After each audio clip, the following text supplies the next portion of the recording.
Je vous transmets au nom du président du Conseil du Togo, Son Excellence M. Faure Essozi-Nana Gnassingbé, nos salutations les plus fraternelles.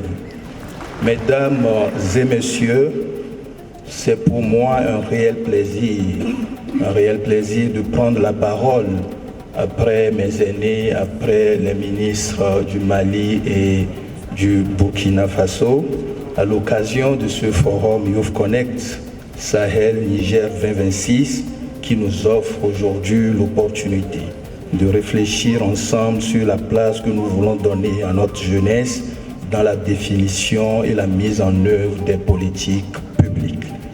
Le thème de cette édition du Forum Youth Connect Sahel nous interpelle directement. Ce thème nous interpelle tous.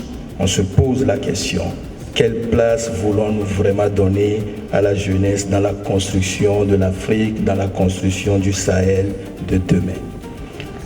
À cette question, je voudrais partager avec vous une conviction forte.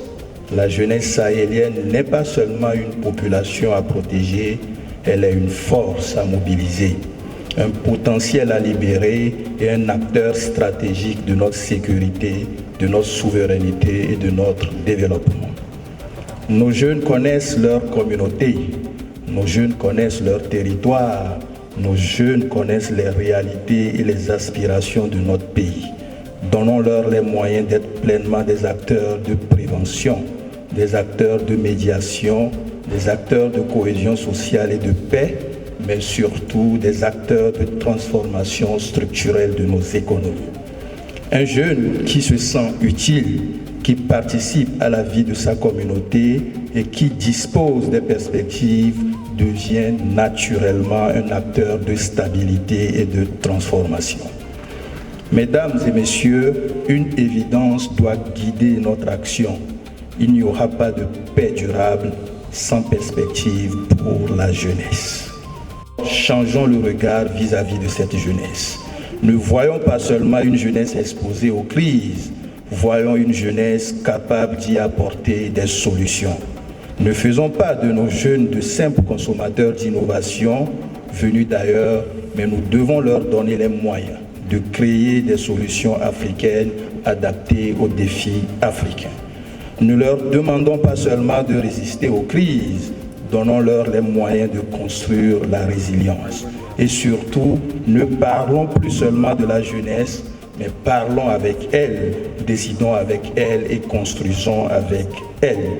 Au Togo, nous avons fait un choix, nous avons fait le choix d'investir dans le capital humain et de faire de la jeunesse une jeunesse productive. Pour nous, l'Afrique de demain sera celle que nous aurons le courage de construire aujourd'hui avec les jeunes. Avec une jeunesse formée, elle peut comprendre. Une jeunesse engagée peut servir et une jeunesse innovante peut transformer. Une jeunesse entreprenante peut créer, une jeunesse responsable peut construire la paix. Mesdames et messieurs, notre ambition peut finalement tenir en une seule phrase.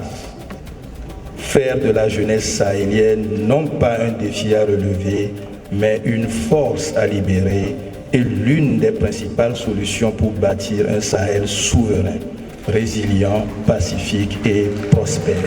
Pour terminer, je tiens à rappeler ceci.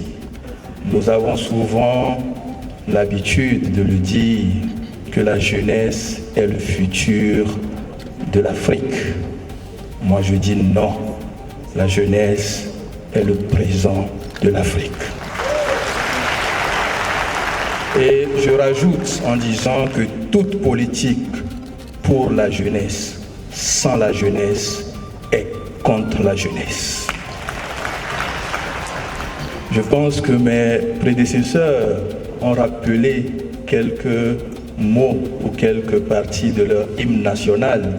Je me donne aussi le devoir de rappeler un couplet de notre hymne qui dit « Togolais, viens, bâtissons la cité ». Nigérien, viens, bâtissons la cité. Africain, viens, bâtissons la cité. Je vous remercie.